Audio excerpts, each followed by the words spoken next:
Growing up with a silver spoon in your mouth is one hell of a privilege.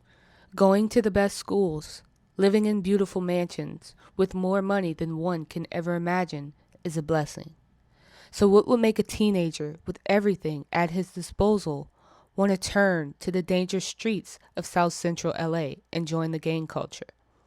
This is the story of Cameron Terrell.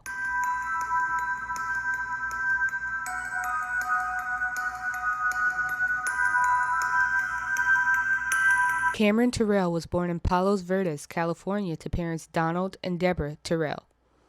His mother Deborah was an interior designer to the stars, while his father Donald was the president of New and Improved Media. To say Cameron grew up privileged is an understatement.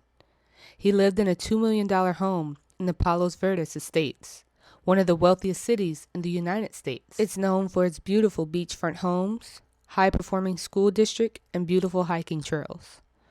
Cameron drove around in a brand new Mercedes-Benz and was always dressed in designer clothes. While attending Palos Verdes High School, one of the top schools in the district, he enjoyed lavish parties and going on luxurious vacations in Mexico.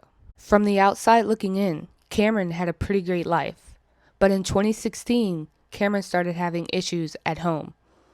Allegedly, he and his parents were constantly arguing. And to rebel against his parents, he started to hang out at Jesse Owens Park in South Los Angeles. Jesse Owens Park, formerly named Sportsman Park, was renamed after James Cleveland Jesse Owens, one of the most celebrated Olympians of all time.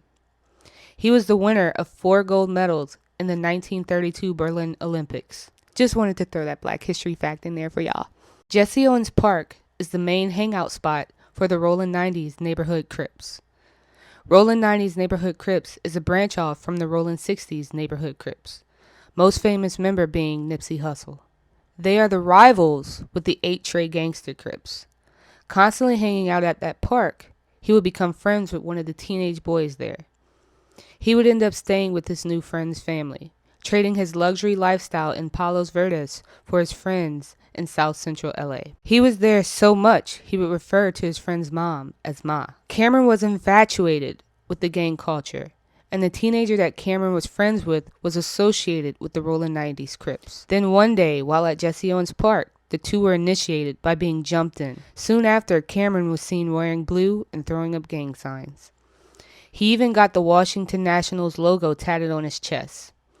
That logo stands for Western Avenue, which is the main road through their hood. He would go by the nicknames Milk, White Boy, Bright Eyes, and Blue Eyes. The dumbest nicknames ever. He even showed up in a music video called NH Anthem. On October 1st of 2017, Cameron and 2 other Rollin' 90s neighborhood Crips drove to the 7800 block of Southwestern Avenue, the 8 Trey Gangster Crips territory. Their neighborhoods are right next to each other, and they had been at war with each other for years. They were not allies at all. In fact, a brief history lesson. In 1979, the war began when a fight broke out between the two sets over a girl. So anyway, at about 11:26 p.m., 21-year-old Justin Holmes was with 2 friends when he was approached by members of the Rollin' 90s neighborhood Crips. The 2 men asked Justin which gang, to which he responded, he does not gangbang. After that brief exchange, one of the guys pulls out a gun and shoots him. The 2 guys ran back to Cameron's black Mercedes-Benz and sped off. Justin was then taken to the hospital at 12:02 p.m., where he was pronounced dead. He was shot twice, once in the back. This is extremely heartbreaking because Justin was a regular college student working at U-Haul. Absolutely no gang affiliation whatsoever. He was just 21 years old when he passed away. Justin Holmes was not a gangbanger. He was not a gang member. Monday night, a close friend told us over the phone Justin went to college, studied boxing, was working at a truck rental business, and had goals and dreams. I feel desperately for the parents of the child that was killed. Cameron would become the prime suspect because his Mercedes was caught on surveillance where the occurred. He was the only one to drive that car. Police questioned Cameron and he admitted to driving the car. On October 12th of 2017, Cameron and the 2 other guys were arrested and booked on charges. Now this is the crazy part. Cameron left his rich, privileged life for the streets, But when things hit the fan, he used his privilege to the fullest. Because while in jail, Cameron was granted bail, and his bond was $5 million, while his gangbanging friends sat there with no bond. And on October 19th of 2017, due to his family's wealth, he was quickly bonded out. He would go back to the safe community of Palos Verdes and return to a normal life. He would go back to school, and he would even go to the World Series games with his parents at Dodger Stadium. That's crazy. Continuing his life as if he's not on bond facing charges. His normal life was quickly halted because his presence at his school angered parents. They wrote a letter to the Palos Verdes Peninsula School Board, which read, "At best, Terrell is a distraction to teachers, staff, and other students.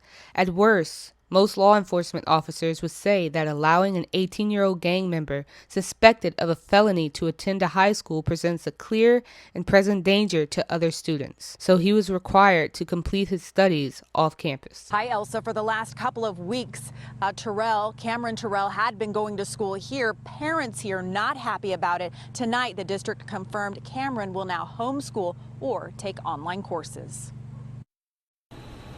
Palos Verdes, an upscale neighborhood where 18-year-old Cameron Terrell lives with his parents and recently attended Palos Verdes High School.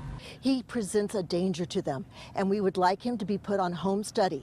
Parents demanded Cameron's removal from school after learning the teen is accused of murder involving a gang. I'm very concerned about the other students here and his influence on them. I've watched some of his rap videos. Here's one video. According to court documents, Cameron goes by the name White Boy.